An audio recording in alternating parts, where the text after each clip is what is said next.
माझे नातेवाईक आणि माझ्या सर्व मित्रमैत्रिणी आपणा सर्वांचे प्रथमतः मनापासून स्वागत करते आणि आपण आमच्या विनंतीस मान देऊन वेळात वेळ काढून कार्यक्रमासाठी उपस्थित राहिल्याबद्दल आपल्या सर्वांचे मनापासून आभार मानते. मी पहिल्यांदा जसं व्यासपीठावरून बोलते. माझं व्यासपीठ म्हणजे माझं घर आणि एकवी श्रोता म्हणजे माझे आहो. त्यामुळे चुकलं तर करा, माफ करा. माझ्या मते इतर सर्व क्षेत्रांपेक्षा शिक्षण क्षेत्र हे अत्यंत पवित्र क्षेत्र आहे. आपण सर्व शिक्षक हे ज्ञानदानाचे पवित्र कार्य करत आहात आणि एका शिक्षकाची पत्नी असल्याचा मला खरंच खूप अभिमान आहे. सरांविषयी सर्व मान्यवरांनी, शिक्षक मित्रांनी त्यांच्या शैक्षणिक योगदानाबद्दल भरभरून कौतुक केलं आणि त्यांच्या स्वभावाबद्दल सुद्धा कौतुक केलं आणि खरंच ते या कौतुकास पात्र आहे. गेल्या 23 वर्षात त्यांच्यासोबत असताना मी त्यांची आपल्या शाळेविषयी, विद्यार्थ्यांविषयी असलेली ओढ, कामाविषयी असलेला प्रामाणिकपणा पाहिला आहे. आज आपण शालेय जीवनातून निवृत्त होत आहात, पण आपल्यावर अजूनही कौटुंबिक जबाबदाऱ्या आहेत आणि त्या तुम्ही समर्थपणे पार पाडाल हा माझा विश्वास आहे. आपण सदैव आपल्या कुटुंबावर निस्वार्थपणे प्रेम केलं, स्वतःची स्वप्ने बाजूला ठेवून इतरांचे आयुष्य मार्गी लावले. आपल्याला सेवानिवृत्तीच्या खूप खूप शुभेच्छा. आपल्याला उदंड आयुष्य, निरोगी जगाशी लाभो ही श्री समर्थ चरणी प्रार्थना करते. धन्यवाद.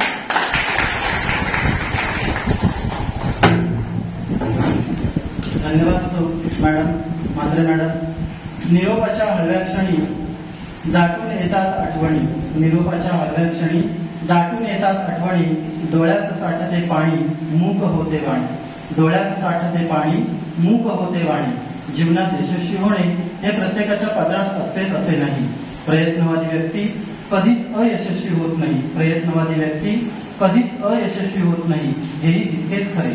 म्हणून मी म्हणे, गरुडाकडून पंख घ्या उंच भरारी मारण्यासाठी, गरुडाकडून पंख घ्या उंच भरारी मारण्यासाठी, सूर्याकडून तेज घ्या अंधाराचा नाश करण्यासाठी, सूर्याकडून तेज घ्या अंधाराचा नाश करण्यासाठी, पर्वताकडून निश्चय घ्या निर्णयावर ठाम राहण्यासाठी, पर्वताकडून निश्चय घ्या निर्णयावर ठाम राहण्यासाठी, फुलांकडून सुवास घ्या दुःखातही ताजे राहण्यासाठी, फुलांकडून सुवास घ्या दुःखातही ताजे राहण्यासाठी, काट्याकडून धार घ्या अन्यायाचा नाश करण्यासाठी, काट्याकडून धार घ्या अन्यायाचा नाश करण्यासाठी, आभाळाकडून विशाल मन घ्या अन्यायाचा नाश करण्यासाठी, आणि वाऱ्याकडून वेग घ्या प्रगती करण्यासाठी, आणि वाऱ्याकडून वेग घ्या प्रगती करण्यासाठी. मी सरांचे अनुभव सरांना या ठिकाणी सांगण्यासाठी आजचे कार्यक्रमाचे जे सत्कार मूर्ती आहेत त्याला विनंती करतो की त्यांनी यायचं आहे आणि आपले मौलिक विचार या ठिकाणी व्यक्त करायचे. श्री म्हात्रे सर.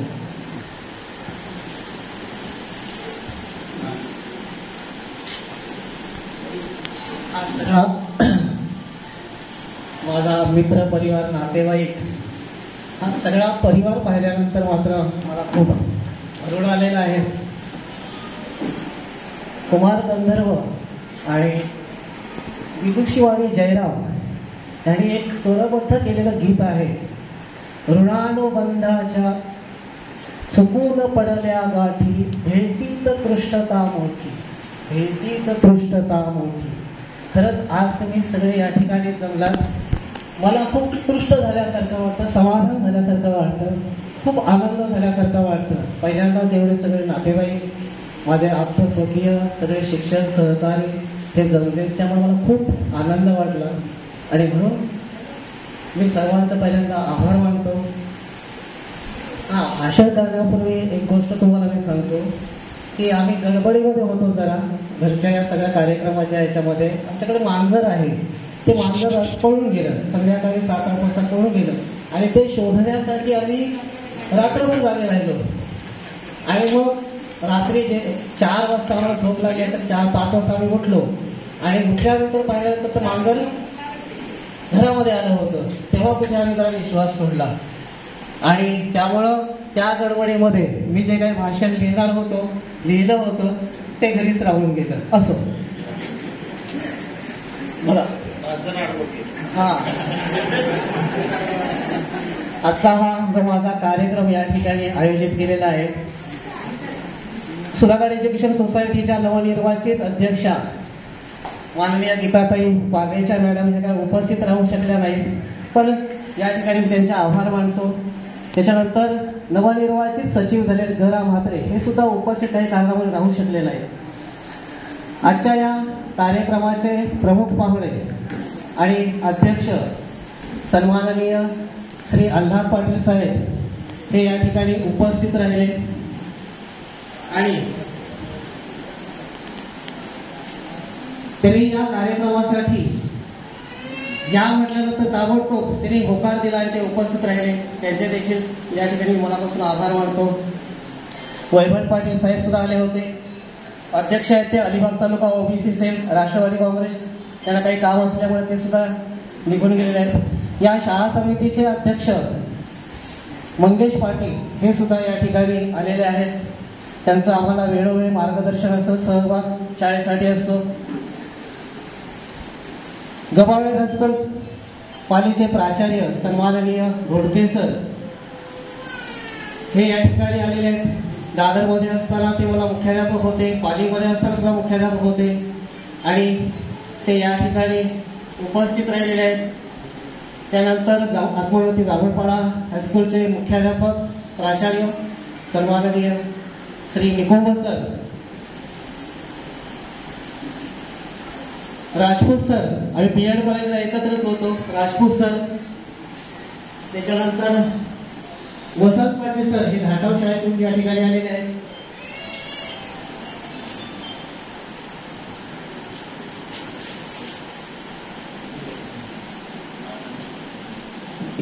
माझ्या एका शब्दात ते आहेत ते या ठिकाणी उपस्थित राहिले. या सगळ्यांचे पहिल्यांदा मी आभार मानतो.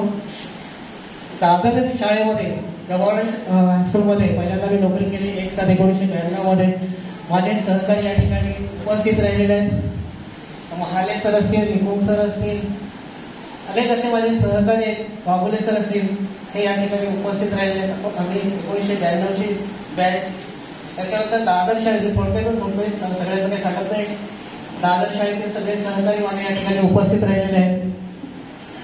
तिरविरा शाळेतील माझे सर्व सहकारी शिक्षक भगत सर वगैरे आहेत, हे देखील या ठिकाणी मला त्यांचा सहवास लागला भगत सरांचा. या कार्यक्रमासाठी उपस्थित होते माझे कुटुंब, माझा लहान भाऊ हरिश्चंद्र म्हात्रे, त्याची पत्नी, त्याचे 2 मुली आणि माझा भाऊ सध्या JW मध्ये क्रेन ऑपरेटर म्हणून काम करतो. माझी मोठी बहीण ही देखील या ठिकाणी उपस्थित आहे, तिचे मिस्टर आहेत. माझी बहीण मुंबईमध्ये राहत असते, मला मुंबई माहीत होती, मुंबई दाखवण्याचं काम होतं माझ्या मोठ्या बहिणीने आणि तिच्या मिस्टरने केलं. मला त्यांनी संपूर्ण मुंबई दाखवली, त्यामुळं आज मला त्याचा फार उपयोग झाला. म्हणजे बऱ्याच जण मुंबई माझे काही गावातील मंडळी या ठिकाणी उपस्थित राहिले, माझे मित्र उपस्थित राहिले आहेत, माझे मामा आवर्जून या ठिकाणी उभे राहिलेले आहेत, उपस्थित राहिलेले आहेत. त्याच्यानंतर माझे दादा रमाकांत पाटील आणि त्यांचे मिसेस सुद्धा या कार्यक्रमासाठी आलेले आहेत. माझ्या पत्नीचे इयत्ता 10वीच्या 1928च्या बॅचचे मित्र मैत्रिणी देखील या ठिकाणी उपस्थित आहेत. त्यामध्ये प्रवीणा पोटेकर असेल, जितेंद्र पाटील असेल, मीना पाटील, माधुरी पाटील, हे सगळेजण या ठिकाणी उपस्थित राहिले आहेत. तर यांचे देखील सगळ्यांचे मी आभार मानतो. ज्यांनी माझ्या शिक्षणासाठी खूप मेहनत व कष्ट सोसले, कोणत्याही गोष्टीची तमा न बाळगता माझे शिक्षण पूर्ण व्हावे यासाठी परिश्रम व मेहनत घेतली, असे माझे बाबा, त्यांना आम्ही दादा म्हणायचो. दादांचं मात्र माझ्यावर खूप प्रेम होतं. मी त्यांचा खूप लाडका होतो. ते मला लाडाने राजा म्हणायचे, या नावाने हाक मारायचे. आणि त्याबरोबर माझी आई सुद्धा मला खूप साथ देणारी होती. माझे मामा RK पाटील सर कोलाड हायस्कूलला होते आणि त्या तिघांनी मला खूप साथ दिली. पण असं झालं की हे तिघेही अचानकपणे निघून गेले आणि त्यांचं हे तिघांचं अचानकपणे निघून जाणं खूप मनाला चटका लावणारं होतं. आणि म्हणून ते आज जरी या जगात नसले तरी त्यांचे आशीर्वाद मात्र माझ्या पाठीशी नेहमी असणार आहेत आणि त्यांच्याच आशीर्वादामुळे आज या ठिकाणी उभा आहे. गदी माडगुळकरांचं एक गीत आहे, दैव जात दुःखे भरता दोष नातुराचा पराधीन आहे जगती पुत्र मानवाचा. म्हणजे हे तिघेही असेच निघून गेले. पण दैवापुढे मात्र कोणाचं काही चालत नाही आणि म्हणून मला मी मात्र त्यांचा कायमस्वरूपी ऋणी राहणार आहे. या शाळेत मी 1 जुलै 1992 रोजी उभी होते. तिच्याबद्दल काय बोलावं. माझ्या सुखदुःखाच्या प्रसंगी ती खंबीरपणे उभी राहिली, मला साथ दिली. या 22 वर्षाच्या सहवासामध्ये कोणत्याही गोष्टीचा हट्ट मात्र तिने कधी केला नाही किंवा कोणत्याही गोष्टीसाठी माझ्यासाठी आजपर्यंत तिने भांडण केलं नाही. मला ती सदैव साथ देत राहिली. अशीच साथ ती शेवटपर्यंत देत राहो हीच माझी अपेक्षा. पुन्हा एकदा तुम्हा सगळ्यांच्या मनापासून आभार. धन्यवाद. सर्वांनी आज हा खूप पूज्य असा सोहळा आहे. आपण सर्व अत्यंत प्रेमानं सरांच्या वरती जो प्रेम आहे, आपला आदर आहे, त्या प्रेमापोटी तरी आपण आलेले आहात. आणि ती जाणीव आम्हाला त्या तुमच्या सगळ्या भाषेतून झाली. म्हणजे एका व्यक्तीकडे किती पण असावे आणि आपण जे सगळं त्यांच्याविषयी व्यक्ती झालेलं आहे खूपच सुंदर. म्हणजे मला पहिल्यांदा मी शाळेचा सदस्य असल्याकारणाने अनेक वेळा मला इथे यावं लागतं किंवा काही माझ्या मित्रांच्या वेळेस मी गेलेलो आहे. परंतु आजचा जो कार्यक्रम आहे संपूर्ण हा वेगळा कार्यक्रम आहे. अत्यंत उत्साहवर्धक, त्याच्यामध्ये एकमेकांविषयी आदर, विश्वास, प्रेम भांडलेलं असं सगळं कार्यक्रम आहे. आणि जे त्या सर्वांचे मित्र व्यक्ती झाले बरोबर त्यांच्याविषयी खरे व्यक्ती झाले. नॉर्मली काय असतं आपण ज्या विषयात बोलतो त्या फोटोफोटो काही गोष्टी बोलत असतो, पण मला जाणीव झाली की सर्वांनी आपण खरं व्यक्ती झालेला आहे. आणि त्याची खरी जाणीव मला घोटी सरांनी करून दिलेली आहे. तुम्हाला माहिती आहे सरांनी फक्त इच्छा व्यक्त केली मनामध्ये की मला या कधीची मुख्याध्यापक विचार व्हायचा आहे. आणि जेव्हा ती पूर्ण पण केली तर त्याचे माध्यम मला माहिती नाही, पण सरांनी थोडी त्याची व्याख्या केलेली आहे. मग मला असं वाटतं आपण सर्वांनीच असेल आपण जर विश्वास किंवा आपली इच्छा व्यक्त केली तर आपण सर्वजण मुख्याध्यापक म्हणून रिटायर व्हाल. आणि त्या तुम्हाला शिवायचे देऊ सर्वांना की अशा प्रकारे सुद्धा आपल्या मुख्याध्यापक होता येईल आणि आपली इच्छा पूर्ण करून आपल्या रिटायर पण होता येईल मुख्याध्यापक म्हणून. आणि यासाठी आपण खरोखर अत्यंत प्रेमानं या व्यासपीठावर सर्व सरांचे मित्र सहकारी आणि आलेले आमचे खूप सुंदर अशा शुभेच्छा आपण दिलेल्या आहेत. मी पण शुभेच्छा देतोयच, पण तुम्हाला मामाने जे सांगितलं ते फार महत्वाचं वाटलं की एक जर मार्ग संपला तरी आपली इच्छा असेल दुसरा मार्ग मिळतो. आणि सरांना तो मार्ग मगाशी सरांनी सांगितलं मिळालेला आहे. म्हणजे आपली इच्छा असेल तर काही आपण संस्थेच्या अध्यक्षा गीताताई पारदेस मॅडम या ठिकाणी काही कारणास्तव या ठिकाणी या कार्यक्रमाला उपस्थित राहू शकले नाही, तरी त्यांचं देखील मनापासून आभार. त्याचबरोबर आपल्या संस्थेचे नवनियुक्त सचिव सुधागड एज्युकेशन सोसायटी पाली गरा म्हात्रे सर हे देखील काही कारणास्तव या ठिकाणी उपस्थित राहू शकले नाही, तरी त्यांचे देखील आभार. त्याचबरोबर या कार्यक्रमाचे आजचे अध्यक्ष माननीय श्री अल्लाद पाटील सर लोकशिक्षण मंडळ कोषाध्यक्ष हे या ठिकाणी बराच वेळ काढून उपस्थित राहिले, त्यांचे देखील मनापासून आभार. त्याचबरोबर वैभव पाटील सर अध्यक्ष अलिबाग तालुका ओबीसी सेल याचे अध्यक्ष त्यांचे देखील मनापासून आभार. त्याचबरोबर या ठिकाणी व्यासपीठावर उपस्थित असलेल्या संस्थेच्या सर्व शाखांमधून आलेले कार्यरत मुख्याध्यापक, निवृत्त मुख्याध्यापक, कार्यरत शिक्षक, त्याचबरोबर शिक्षकेतर कर्मचारी, त्याचबरोबर सामाजिक कार्यकर्ते, अध्यक्ष शाळा व्यवस्थापन समिती तिलविरा, तसेच सर्व इतर मान्यवर मंडळी, पाहुणे, मित्रमंडळी यांनी सर्व वेळात वेळ काढून या कार्यक्रमासाठी उपस्थिती दाखवली त्याबद्दल टी पाटील विद्या मंदिर तिलविरा त्याचबरोबर माननीय मुख्याध्यापक म्हात्रे सर यांच्याकडून मी हा कार्यक्रम संपला असे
बघा या ठिकाणी ठाकरे सर यांच्यासाठी मुख्याध्यापक शिक्षक त्याचबरोबर शिक्षकेतर कर्मचारी माध्यमिक व उच्च माध्यमिक विद्यालय दादर यांच्याकडून सरांसाठी एक सन्मान पत्र आलेलं आहे आणि ते मानपत्र आहे. त्यांची सगळ्यांची आग्रहाची विनंती आहे की आमच्या शाळेकडून जे मानपत्र आलेलं आहे त्या मानपत्राचं वाचन व्हावं. तर मी या ठिकाणी त्यांनी आणलेल्या मानपत्राचं वाचन करत आहे. दिगंबर, सुरुवातीला सरांचं नाव आहे दिगंबर जी दिधरे दान ज्ञानाचे ग गंगा शिक्षणाची वाहिनीत तुम्ही व बसलात सर्वांचा विलात तुम्ही र रणांगण शिक्षणाचे जातवलेचे तुम्ही. त्यानंतर शांतारा, शांत संयमी स्वभाव तुमचा तासन तास ध्यास विध्यास तुमचा राजपदी माहिती नाही तुम्हाला मनाने महान आहात तुम्ही. नंतर म्हात्रे, म्हातारपण न येवो कधी तुम्हाला म्हातारपण न येवो कधी तुम्हाला त्रेधा तिरपीट नको आयुष्यात तुम्हाला त्रेधा तिरपीट नको आयुष्यात तुम्ही तयार करून आणलेलं आहे आणि त्यांच्या विनंतीला मान देऊन मी त्याचं वाचन केलेलं आहे. तरी या मानपत्राचा आदरणीय मुख्याध्यापक म्हात्रे सर यांनी स्वीकार करावा अशी मी सर्वांमध्ये विनंती करतो. धन्यवाद.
आपले हक्काचे मराठी चॅनल रायगड ओवी न्यूज चॅनल सदैव आपल्यासोबत. रायगड ओवी न्यूज चॅनल नेहमी पाहत रहा. लाईक करा, सबस्क्राईब करा आणि बेल आयकॉनवर क्लिक करायला विसरू नका.